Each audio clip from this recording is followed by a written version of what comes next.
Welcome to all my lovely future nurses in GTC nursing classes. This is Divyanshi. जैसे कि आपको पता है, प्रिपरेशन कर रहे हैं सीनेट एग्जाम के बारे में, ताकि प्रिपरेशन को और भी ज्यादा एनहेंस करने के लिए, बूस्टअप करने के लिए जीटीसी नर्सिंग क्लासेस लेकर आया है आपके लिए एक और नया subject, child health nursing, nursing aptitude का। चाइल्ड नर्सिंग के सारे ही पीवाईक्यू को आज हम प्रैक्टिस करने वाले विद द एक्सप्लेनेशन। जितने भी वीडियोस आपको इस चैनल पे प्रोवाइड हो रहे हैं वो फ्री ऑफ कॉस्ट है, सिर्फ और सिर्फ आपके लिए है, आपकी प्रिपरेशन को और भी ज्यादा एनहेंस करने के लिए। और हम आपको मोटिवेट करते हैं इसी के साथ ये कहते हुए कि आप अपनी प्रिपरेशन को बहुत ही अच्छे से और डेडिकेशन के साथ करें, क्योंकि टाइम बहुत ही कम बचा हुआ है और पढ़ने को शायद थोड़ा सा ज्यादा है, फिर आपको रिवीजन के लिए भी टाइम चाहिए होगा।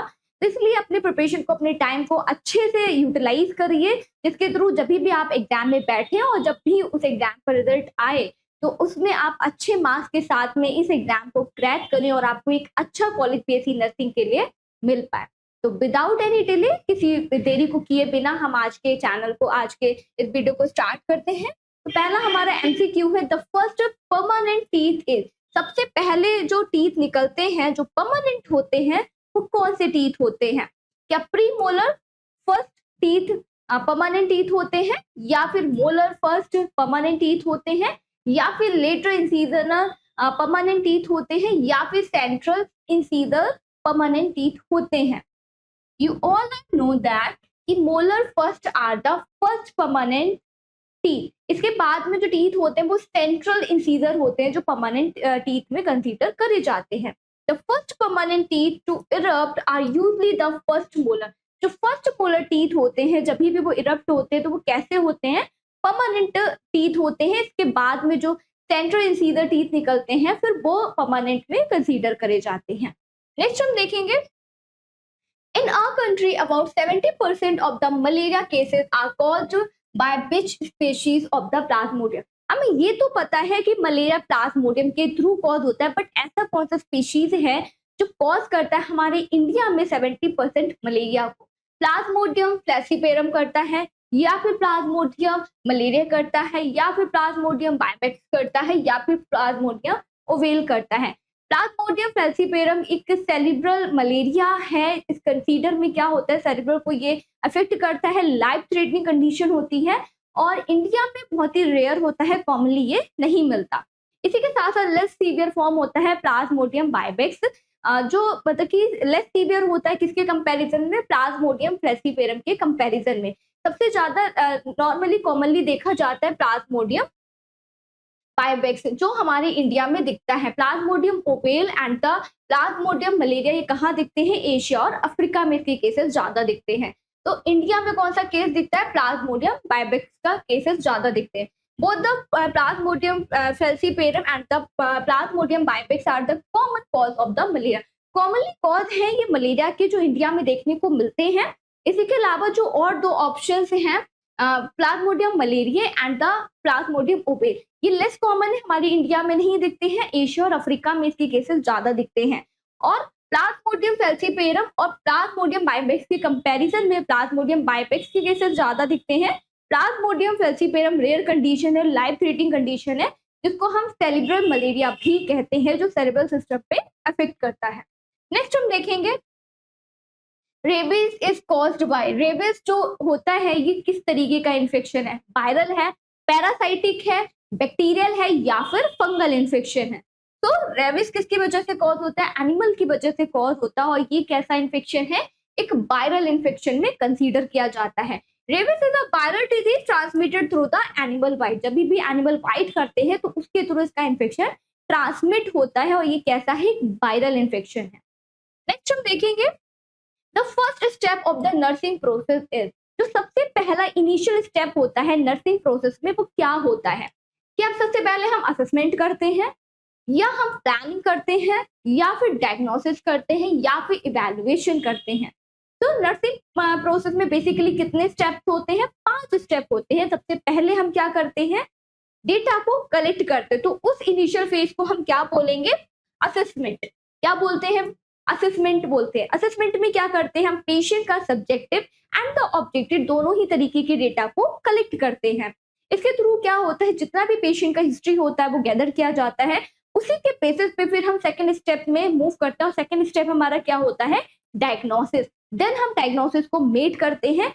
फिर उसके बाद में थर्ड स्टेप में हम गोल को सेट करते हैं, प्लान करते हैं कि इस तरीके से हमें पेशेंट को केयर डिलीवर करना है, क्या क्या इंटरवेंशन हमें लेना है। देन हम उसको जो केयर हमने जो गोल डिसाइड करे उसको इम्प्लीमेंट करते हैं, इंटरवेंशन करते हैं। फिर उसके बाद में हम इवेलुएट करते हैं, उसके आउटकम को देखते हैं कि जो हमने गोल सेट करा था, जो पेशेंट की प्रॉब्लम थी, उसके अकॉर्डिंग हमारा इंटरवेंशन मीट करा है या फिर नहीं किया। तो इवेल्युएशन में हम ये देखते हैं। तो सबसे पहला स्टेप क्या होता है नर्सिंग प्रोसेस का, जब भी हम पेशेंट को केयर डिलीवर कर रहे हैं तो सबसे पहला स्टेप होता है असेसमेंट। हम पेशेंट की कंडीशन को असेस करते हैं। तो पहला स्टेप क्या है? असेसमेंट।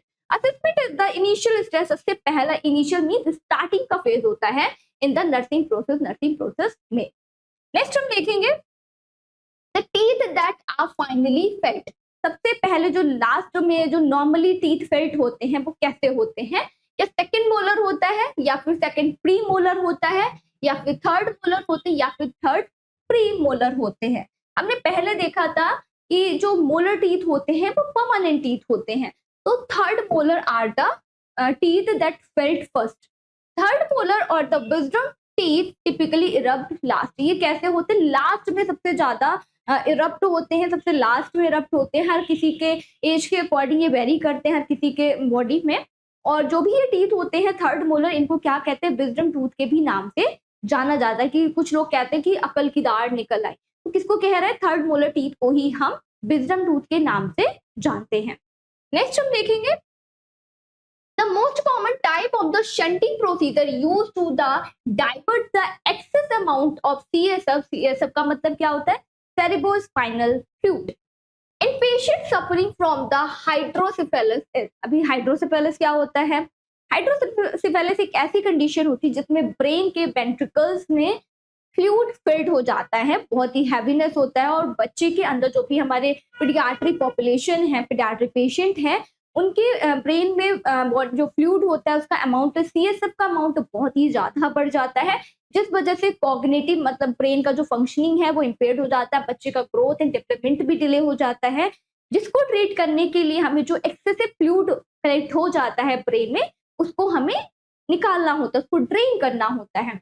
सीएसएफ क्या काम करता है? सीएसएफ पेशेंट जो ब्रेन होता है उसमें पुशिंग का काम करता है। पुशिंग से हमें कोई भी इंजरी होती है उससे बचाता है, प्रिवेंट करता है, और बहुत ही प्रोटेक्टिव मैकेनिज्म की तरह ब्रेन में ये काम करता है। और भी इसके बहुत ही स्पेशल फंक्शंस होते हैं सीएसएफ फ्लूइड के। इसमें मेनली हम क्या बात कर रहे हैं कि सीएसएफ फ्लूइड जो बहुत ही ज्यादा ब्रेन के अंदर डेवलप हो गया है, बढ़ गया, तो उसको ड्रेन करने के लिए ये बढ़ता कब है, कौन सी कंडीशन में बढ़ता है? कंडीशन का नाम होता है हाइड्रोसेफेलस। हाइड्रोसेफेलस की कंडीशन में जो फ्लूइड है वो ब्रेन में बढ़ जाता है। तो उस सीएसएफ फ्लूइड को ड्रेन आउट करने के लिए हम कौन से शंट का यूज करते हैं? कॉमनली कौन से शंट का यूज किया जाता है? क्या बी शंट का यूज कर रहे हैं, या फिर बीपी शंट का यूज किया जाता है, या एलपी शंट का यूज करते हैं, या फिर बीए शंट का यूज करते हैं? तो याद रखिएगा सबसे कॉमनली जो यूज किया जाता है सीएसएफ फ्लूइड को ड्रेन आउट करने के लिए वो हम करते हैं वेंट्रिकोपेरिटोनियल शंट का। इसमें क्या होता है, जो वेंट्रिकल्स होते हैं ब्रेन में, वेंट्रिकल्स जो प्रेजेंट होते हैं उनमें जो फ्लूइड भरा हुआ होता है उसको ड्रेन करते हैं पेरिटोनल कैविटी में। पेरिटोनल कैविटी क्या होता है? हम एब्डोमेन में इस फ्लूइड को ड्रेन आउट करते हैं, जिसके जो प्रेशर है ब्रेन में एक्सेसिव फ्लूइड के बढ़ने की वजह से, तो वो प्रेशर कम हो जाता है जब भी हम ब्रेन से फ्लूइड को ड्रेन आउट करते हैं, वेंट्रिकल से ड्रेन आउट करते हैं शंट के थ्रू। कहाँ पे? एब्डोमिनल कैविटी में। तो वेंट्रिकोपेरिटोनियल शंट आर कॉमनली यूज्ड। ये ऐसा शंट है जो कॉमनली यूज किया जाता है। इसी के साथ साथ एलपी शंट का भी यूज करते हैं, जिसमें क्या करते हैं, लंबार रीजन में या फिर स्पाइनल कॉर्ड में हम इसको ड्रेन आउट करते हैं। बीए शंट में वेंट्रिको एट्रियल शंट होता है। इसमें क्या करते हैं, एट्रियम में, हार्ट के एट्रियम में राइट साइड में हम जो भी एक्सेसिव सीएसएफ फ्लूइड है उसको ड्रेन आउट करते हैं एट्रियम में। मोस्ट कॉमनली जो यूज किया जाता है वो पीपी शंट ही होता है, इसी से क्वेश्चन सबसे ज्यादा बनता है। Next the common type of the hypospadias is seen in a male. सबसे ज्यादा जो हाइपोस्पोडियासिस की कंडीशन होती है वो मेल में कैसे दिखती है, क्या दिखती है? हाइपोस्पोडियासिस क्या होता है, जो पेनिस होता है उसका, उसमें जो ओपनिंग होती है वो नॉर्मल फॉर्म ना होके वो अपोजिट साइड में हो जाता है। मींस पेनिस है ये, और इसके अंदर जो ओपनिंग होता है वो ऐसे डाउनवर्ड टाइप में होता है। इसके साथ में एक एपिसियार्डिस की कंडीशन होता है जिसमें पेनिस होता है और उसमें जो ओपनिंग होती है वो अपवर्ड होती है, ऊपर की साइड में होती है। तो जो ओपनिंग है वो एंटीरियर हाइपोस्पार्डियासिस नॉर्मली दिखती है, या फिर लेटरल हाइपोस्पार्डियासिस दिखता है, या फिर पोस्टीरियर हाइपोस्पार्डियासिस दिखता है, या फिर मिडल हाइपोस्पार्डियासिस दिखता है। तो कॉमनली कहाँ पे दिखेगा ये? एंटीरियर साइड में दिखता है, एंटीरियर हाइपोस्पार्डियासिस, एंटीरियर साइड में इसकी ओपनिंग दिखती है। और अब नॉर्मल होता है, पेनिस जो होता है डाउनवर्ड होता है, और कंजेनाइटल अबनॉर्मलिटी की वजह से भी होता है, इनहेरिटेंस की वजह से कॉज होता है बेबी के अंदर, जिसको हमें सर्जिकल इंटरवेंशन के थ्रू ट्रीट करना पड़ता है। Anterior hypospadias is the most common type. ये कैसा है? मोस्ट कॉमन टाइप है जो मेल में दिखता है, मेल पेशेंट्स में दिखता है। नेक्स्ट हम देखेंगे which vaccine is subcutaneous route administered through. ऐसा कौन सा मेडिकेशन है जो सबक्यूटेनियसली दिया जाता है? 3 लेयर होते हैं स्किन में, तो सबक्यूटेनियस लेयर में कौन सा मेडिकेशन या फिर कौन सा मेडिकेशन हम इंजेक्शन के थ्रू इंजेक्ट करते हैं? MMR मीजल मम्स रूबेला, या फिर DPT डिप्थीरिया पर्ट्यूसिस टिटने, या फिर ओरल पोलियो, या फिर BCG। सो हम कौन सा मेडिकेशन सबक्यूटेनियस एडमिनिस्टर करते हैं? MMR का करते हैं। ओरल पोलियो का कैसे करेंगे? हम ओरली पोलियो का वैक्सीन एडमिनिस्टर करते हैं। DPT इंट्राडर्मल यूज करते हैं। BCG का IM इंजेक्शन में यूज किया जाता है। तो MMR vaccine is typically administer subcutaneously. कैसे एडमिनिस्टर करते हैं? सबक्यूटेनियस टिश्यूज में इसको एडमिनिस्टर किया जाता है, जो कि इसका ऑब्जॉर्प्शन कैसा होता है? बहुत ही स्लो होता है, धीरे धीरे ये ऑब्जॉर्ब होता है सबक्यूटेनियस लेयर में। Next is the most popular screening test in the world for assessment of the development is। Patient में जो पीडियाट्रिक पेशेंट होता है उसमें ग्रोथ एंड डेवलपमेंट करके एक आपका चैप्टर है। तो बेबी के अंदर ग्रोथ एंड डेवलपमेंट डिले हो रहा है या फिर नॉर्मल हो रहा है, उसको असेस करने के लिए हम कौन सा टेस्ट परफॉर्म करते हैं डेवलपमेंट को असेस करने के लिए? क्या DDST करते हैं, डैम्ड डेवलपमेंटल स्क्रीनिंग टेस्ट करते हैं, या फिर GDST करते हैं, या फिर TDST करते हैं, या फिर BDST करते हैं? तो जो मोस्ट कॉमनली टेस्ट होता है डेवलपमेंट को असेस करने के लिए हम करते हैं डैनवर डेवलपमेंटल स्क्रीनिंग टेस्ट। ये नॉर्मली बेबी के अंदर परफॉर्म किया जाता है। बेबी पे ग्रॉस मोटर को देखा जाता है, फाइन मोटर एक्टिविटी को देखा जाता है। ग्रॉस मोटर में हम ये असेस करते हैं कि बेबी कैसे स्टैंड कर रहे हैं, कैसे वॉक कर रहे हैं, कैसे रन कर रहे हैं, कैसे सिट कर रहे हैं।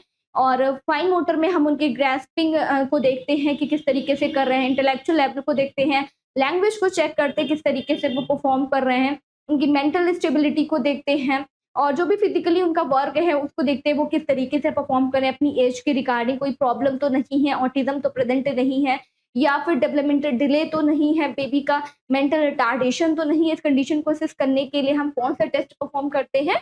DDST टेस्ट परफॉर्म किया जाता है। नेक्स्ट हम देखेंगे विच ड्रग इज यूज। ऐसा कौन सा ड्रग है जो यूज किया जाता है क्या करने के लिए? प्रिवेंट करने के लिए ventricle transmission of the HIV। वेंट्रिकली जो ट्रांसमिशन हो रहा है HIV इन्फेक्शन का, तो उसको प्रिवेंट करने के लिए अभी हम क्या कर रहे हैं? पहले से प्रिकॉशंस ले रहे हैं, पहले से वैक्सीन ले रहे हैं प्रिवेंट करने के लिए HIV। वेंट्रिकल ट्रांसमिशन क्या होता है? मदर से इन्फेक्शन डायरेक्टली ट्रांसमिट हो रहा है बेबी की बॉडी में, तो उस मैकेनिज्म को या फिर उस पाथवे को इनहिबिट करने के लिए या फिर उस ट्रांसमिशन को होने से बचाने के लिए हम कौन से वैक्सीन का, कौन से मेडिकेशन का यूज करते हैं? क्या हम टैनोफोबियर इंजेक्शन का यूज करते हैं, ड्रग का यूज करते हैं, जिडोब्यूडिन का यूज करते हैं, या फिर डिडानोसिन का यूज करते हैं, या फिर रिटोनाविर का यूज किया जाता है? तो मोस्ट कॉमनली मेडिकेशन क्या है? ट्रांसमिशन को प्रिवेंट करने के लिए हम यूज करते हैं जिडोब्यूडिन का, जो क्या करता है? इनहिबिट कर देता है जो भी ट्रांसमिशन है वायरल का, इन्फेक्शन का, वो बेबी के बॉडी में ट्रांसमिट होने से प्रिवेंट करते हैं। बाकी जो मेडिकेशन दिए गए हैं वो ट्रीट करते हैं HIV में। जब भी पेशेंट HIV से सफर कर रहे होते हैं तो उनकी इम्यूनिटी को बूस्टअप करने के लिए, उनकी हेल्थ को प्रिवेंट करने के लिए, प्रमोट करने के लिए इन वैक्सीन का यूज किया जाता है। Zidovudine is use to prevent the mother to child transmission. ये किस लिए करें? प्रिवेंशन के लिए यूज करते हैं। बाकी के मेडिकेशन जो दिए गए हैं वो एंटी रिट्रोवायरल थेरेपी के अंदर आते हैं, जिसमें हम क्या करते हैं? ट्रीटमेंट करते हैं HIV पेशेंट। नेक्स्ट हम देखेंगे presence of the urethral opening on the surface of the penis referred as. जो यूरेथ्रल ओपनिंग है वो कहाँ प्रेजेंट है, पेनिस के सरफेस पे प्रेजेंट है। तो उस कंडीशन को हम क्या कहते हैं, एपिस्पाडियास कहते हैं, फिमोसिस कहते हैं, या फिर हाइपोस्पाडियास कहते हैं, या फिर कॉर्डे कहते हैं। तो ये सारे ही कंडीशन आपको दिए गए हैं। इसमें पूछा क्या गया है, कौन सा ऐसा कंडीशन है जब भी पेनिस के सरफेस पे ओपनिंग प्रेजेंट होती है। तो एपिस्पाडियास कहते हैं, इसमें क्या होता है, जो पेनिस होता है उसमें ओपनिंग अपवर्ड ऊपर की साइड में प्रेजेंट होती है। और हमने पढ़ा था कि हाइपोस्पाडियासिस क्या होता है, डाउनवर्ड इसमें पेनिस में ओपनिंग होती है। फिमोसिस में क्या होता है, पेनिस का जो फोर स्किन होता है वो टाइट हो जाता है, जो पीछे की तरफ हम पुल अप नहीं कर पाते हैं उसको। और एपिस्पाडियासिस क्या है, कंजेनाइटल एक कंडीशन है जो बेबी के अंदर बाय बर्थ प्रेजेंट होती है। नेक्स्ट हम देखेंगे the second phase of the nursing process involve. अभी नर्सिंग प्रोसेस एक बहुत ही इंपॉर्टेंट क्वेश्चन है, फंडामेंटल में भी आता है और क्या कहते हैं आपके पीडियाट्रिक में भी पूछा गया, एडल्ट हेल्थ नर्सिंग के लिए भी बहुत इंपॉर्टेंट है। पूछा क्या क्या है, सेकेंड फेज क्या होती है या फिर सेकेंड प्रोसेस क्या होती है जब भी हम पेशेंट को हेल्थ केयर डिलीवर कर रहे हैं उस टाइम पे। तो सबसे पहला एमसीक्यू तो हमने इस क्वेश्चन पे हमने डिस्कस करा था कि इनिशियल फेज क्या होती है, असेसमेंट होती है। सेकेंड स्टेप में हम क्या करते हैं, एनालाइज करते हैं डेटा को, या फिर इंटीग्रेशन करते हैं डेटा का, स्टैटिस्टिकल डेटा को एनालाइज करते हैं, या फिर सर्टिफिकेशन करते हैं डेटा को। सबसे पहले हम क्या करते हैं, असेसमेंट करते हैं। असेसमेंट में हम डेटा को गैदर कर रहे होते हैं। जो हमने डेटा को गैदर करा है, देन सेकंड फेज में हमें उसे क्या करना है, हम उसको डायग्नोस करते हैं, डायग्नोसिस मेड करते हैं, नर्सिंग डायग्नोसिस बनाते हैं, उस डेटा को एनालाइज करते हैं, फॉलो द असेसमेंट, जो फॉलोड बाय होता है असेसमेंट का। तो क्या कर रहे हैं, एनालाइज करते हैं डेटा को, एंड द इंटीग्रेशन डेटा, या फिर स्टैटिकली हम उसे कोई अरेंज नहीं करते, क्या करते हैं, एनालाइज करते हैं कि पेशेंट की कंडीशन क्या है, एक्चुअल में पेशेंट की प्रॉब्लम क्या है, एक्चुअल में पेशेंट को हुआ क्या है, उनकी कंडीशन को एनालाइज करते हुए फिर हम उन्हें जो भी डायग्नोसिस मेड करते हैं उसी के बेसिस पे इंटरवेंशन को मेड करेंगे, गोल को सेट करते हैं, देन हम इवैल्यूएट करते हैं कि पेशेंट का जो कंडीशन है वो इम्प्रूव हुआ है, जो भी हमने गोल सेट करे थे उसे मीट कर रहा है या फिर नहीं कर रहा है। नेक्स्ट एमसीक्यू हम देखते हैं, at what age of the temporary teeth start to fall. ऐसा कौन सा एज होता है जब भी बच्चों के अंदर जो मिल्क टीथ होते हैं वो टेम्पररी फॉल होना स्टार्ट हो जाते हैं। या 2 to 4 ईयर में टीथ गिरना स्टार्ट हो जाते हैं, या फिर 4 to 6 ईयर में, या फिर 6 to 8 ईयर में, या फिर 8 to 10 ईयर में। कौन से ईयर में बेबी की टीथ जो है, मिल्क टीथ जो है वो फॉल अप होना स्टार्ट हो जाते हैं। 6 to 8 ईयर में बेबी के टीथ कैसे होते हैं, फॉल अप हो जाते हैं। Primary teeth typically start to shedding around the age 6। Age 6 में बेबी के स्लोली से क्या होते हैं, टीथ शेड अप होना स्टार्ट हो जाते हैं। नेक्स्ट क्या है, the most common cause of the down syndrome. Down syndrome mainly होता क्या, कंजेनाइटल अबनॉर्मलिटी की वजह से होता है, क्रोमोसोमल अबनॉर्मलिटी की वजह से बेबी के बॉडी में दिखता है, और बहुत वेराइटी ऑफ साइन और सिम्टम एंड द कॉम्प्लिकेशन के साथ में कंडीशन दिखती है। ग्रोथ एंड डेवलपमेंट डिले भी बेबी की बॉडी में दिखता है। ट्रांसलोकेशन की वजह से होता है, या फिर नॉन डिस्ट्रक्शन की वजह से होता है, डिलीवरी प्रोसेस में कोई प्रॉब्लम हुई इस वजह से डाउन सिंड्रोम दिखेगा, या फिर इन्वर्शन की वजह से दिखता है। तो मेनली कॉमनली क्या कॉज होता है डाउन सिंड्रोम होने का, वो होता है नॉन डिसजंक्शन की वजह से, क्रोमोसोमल अबनॉर्मलिटी की वजह से डाउन सिंड्रोम कॉज होता है। Non disjunction is the most common cause of the down syndrome. Next हम देखेंगे, paediatric is the branch of the medical science which deal with the. Branch कैसी है, मेडिकल साइंस का है, branch of the medical science है जो किसके साथ में डील करता है, किससे बात करता है, किसके लिए पीडियाट्रिक जो सब्जेक्ट है वो किससे बात करता है, या फिर किसके लिए दिया गया है। चाइल्डहुड के लिए है, साइकोलॉजी के लिए है, जीरियाट्रिक के लिए है, या फिर ऑब्स्टेटिकल एंड द गायनेकोलॉजी के लिए है। तो पीडियाट्रिक किससे डील करता है, चाइल्डहुड से। जो बेबी पीडियाट्रिक हमारी पॉपुलेशन होती है, चाइल्डहुड जो बेबी होते हैं 5 साल तक के, 0 to 5 ईयर ओल्ड चिल्ड्रन जितने भी उसमें आते हैं, उनके हेल्थ के रिगार्डिंग क्या केयर उन्हें देनी है, क्या क्या चीजें बच्चों के लिए अच्छी हैं, क्या क्या कंजेनाइटल अबनॉर्मलिटीज होते हैं, क्या राइट होते हैं चिल्ड्रन के, और डाउरी क्या है। बहुत सारे एक्ट भी हैं बच्चों के लिए जो स्टार्ट किए गए हैं गवर्नमेंट के थ्रू। ब्रेस्ट फीडिंग के बारे में बहुत सारी चीजें हैं जो बेबी के हेल्थ के लिए आती हैं, मदर के लिए आती हैं। तो उससे हम पीडियाट्रिक में डील करते हैं, बेबी की हेल्थ को इम्प्रूव करने के लिए, मॉर्बिडिटी एंड द मोर्टेलिटी से प्रिवेंट करने के लिए। तो क्या है, पीडियाट्रिक किससे डील करता है, चाइल्डहुड से डील करता है। साइकोलॉजी क्या होता है, कॉग्निटिव जो भी फंक्शनिंग होती है ब्रेन से रिलेटेड, उससे डील करता है, जीडियाट्रिक जो ओल्डर एज के पॉपुलेशन होते हैं उससे डील करता है, obstetrical and gynaecology pregnant women से डील करता है। Paediatric focus on the children's health, किस पे मेनली फोकस कर रहा है, बच्चों की हेल्थ के ऊपर मेनली फोकस करता है। नेक्स्ट हम देखेंगे what is the number of the milk teeth, कितने नंबर होते हैं मिल्क टीथ में। अभी नॉर्मली तो हमें पता जो परमानेंट टीथ होते हैं उनका नंबर कितना होता है, 32 होता है, बट मिल्क टीथ में कितने नंबर्स होते हैं, कितने नंबर ऑफ टीथ होते हैं, 24, 32, 28 या फिर 20। आई होप आप सभी को इसका आंसर पता है। कितने टीथ होते हैं, 20। अपर एंड द लोअर जॉ में कितने होते हैं, 10 के पेयर्स में होते हैं। Children typically have 20 primary teeth, कितने होते हैं, number of teeth 20 number of primary teeth baby के अंदर होते हैं। तो क्या होता है 6 to 8 ईयर में धीरे धीरे करके शेड ऑफ होना स्टार्ट हो जाते हैं।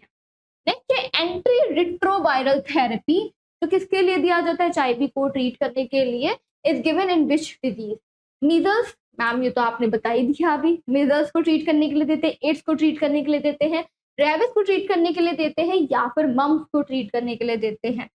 तो retroviral therapy is given to treat the AIDS या फिर एचआईवी को ट्रीट करने के लिए हम retroviral therapy, anti retroviral therapy administer करते हैं, ART के नाम से भी जानते हैं इसको, use to the HIV and the AIDS और एचआईवी को ट्रीट करने के लिए मेनली दिया जाता है। The word kwashiorkor was suggested by, kwashiorkor क्या होता है, एक ऐसी कंडीशन होता है जो माल न्यूट्रिशन की वजह से प्रोटीन की डेफिशिएंसी, एनर्जी की डेफिशिएंसी बेबी की बॉडी में हो जाती है 5 साल के बच्चों के अंदर। तो उस कंडीशन को किसने डायग्नोज करा है, किसने इसके बारे में रिसर्च करा है, किसने दिया है कंडीशन के बारे में, डॉक्टर सिस्ली ने दिया है, विलियम्स ने, या फिर डॉक्टर बेंजामिन ने दिया है, डॉक्टर हिपोक्रेट्स ने दिया, या फिर डॉक्टर एलेक्जेंडर ने दिया। डॉक्टर एलेक्जेंडर ने तो पेनिसिलिन के बारे में डिस्कवर करा था, तो डॉक्टर सिस्ली विलियम्स ने डिस्कवर करा है किसके बारे में, क्वाशियोर के बारे में। Doctor Cicely Williams introduce the term, क्या टर्म इन्होंने यूज करा है, क्वाशियोर टर्म यूज करा है। एक और होता है marasmus and the kwashiorkor. The first phase of the nursing process, इससे देखिए कितने क्वेश्चंस आ रहे हैं। अभी पहला फेज क्या होता है नर्सिंग प्रोसेस का, मैम ये तो हमें पता है, आप बाबा क्या बता रहे हैं, तो मुझे पता है आप कर लेंगे इसको। क्या है, असेसमेंट है, इम्प्लीमेंटेशन है, प्लानिंग है, या फिर वैल्यूएशन, जल्दी से बताइए क्या होगा, असेसमेंट होगा। सबसे पहला स्टेप क्या होता है नर्सिंग प्रोसेस का, असेसमेंट। असेसमेंट में क्या करते हैं, डेटा को कलेक्ट करते हैं पेशेंट के हेल्थ के regarding. The first length of the child aged 8 to 10 year, जब भी बेबी 8 to 10 ईयर का होता है तब उसका हाइट कितना होता है, उनकी लेंथ कितनी होती है, 110 to 113 सेंटीमीटर होता है, या फिर 113 to 124 सेंटीमीटर होता है, या फिर 124 to 136 सेंटीमीटर होता है, या फिर 125 to 137 सेंटीमीटर होता है। So the first length of the child aged 8 to 10 year is considered as the 125 to 137 centimetre. Average height कितना होता है, वेरी करता है चिल्ड्रन के ऊपर, बट नॉर्मली कितना होता है 125 to 137 सेंटीमीटर। नेक्स्ट है the most salient type of the nephrotic syndrome in children. जो मोस्ट कॉमनली जो टाइप होता है नेफ्रोटिक सिंड्रोम का, नेफ्रोटिक सिंड्रोम क्या होता है, किडनी को ये अफेक्ट करता है, जो ग्लोमेरुलस होते हैं फिल्ट्रेशन के प्रोसेस को ये इम्पेयर्ड कर देता है। तो ये मोस्ट कॉमनली फॉर्म कौन सा कंडीशन देखा जाता है, FSGS देखा जाता है, CNS देखा जाता है, या फिर MCNS देखा जाता है, या फिर MFCN देखा जाता है। तो मोस्ट कॉमनली टाइप देखा जाता है FSGS। इसमें क्या होता है, ओरली कंटामिनेटेड इनटेक करने की वजह से ये ओरली अफेक्ट करता है। FSGS is the most common type in the children. Nephrotic syndrome का ये मोस्ट कॉमन टाइप है जो किडनी को अफेक्ट करता है, फिल्ट्रेशन की प्रोसेस को इम्पेयर्ड कर देता है, और मल्टीपल जो ऑर्गन होते हैं उनमें इन्फेक्शन को भी ये कॉज करता है। अब baby can stand without the support, तभी भी बेबी खड़े हो रहे हैं बिना किसी सपोर्ट के। पहले बेबी क्या करते हैं, बैठना स्टार्ट करते हैं, देन वो सपोर्ट के थ्रू खड़े होना स्टार्ट करते हैं, फिर विदाउट सपोर्ट वो खड़े होते हैं, फिर सपोर्ट के साथ चलना स्टार्ट करते हैं, देन फिर वो विदाउट सपोर्ट चलना स्टार्ट कर देते हैं, फिर वो रनिंग करते हैं। तो कौन सा एज है बेबी का, कौन से मंथ में बेबी क्या करते हैं, बिना सपोर्ट के स्टैंड होना स्टार्ट कर देते हैं। 8 months ऑफ एज में बेबी बिना किसी सपोर्ट के खड़े होना स्टार्ट करते हैं, या फिर 12 मंथ ऑफ द एज में बेबी बिना सपोर्ट के चल सकते हैं, या फिर 18 मंथ ऑफ द एज में बेबी बिना किसी सपोर्ट के खड़े हो सकते हैं। Last one is 24 month of the age. ऐसा कौन सा एज है बेबी का, कौन से मंथ में बेबी बिना किसी सपोर्ट के चलना स्टार्ट कर देते हैं, फिर खड़े होना स्टार्ट कर देते हैं। तो एज है बेबी का 12 month of the age. Baby क्या करते हैं, उन्हें किसी भी सपोर्ट की नीड नहीं होती क्या करने के लिए, स्टैंड होने के लिए और चलने के लिए। बेबी चलना भी स्टार्ट कर देते हैं।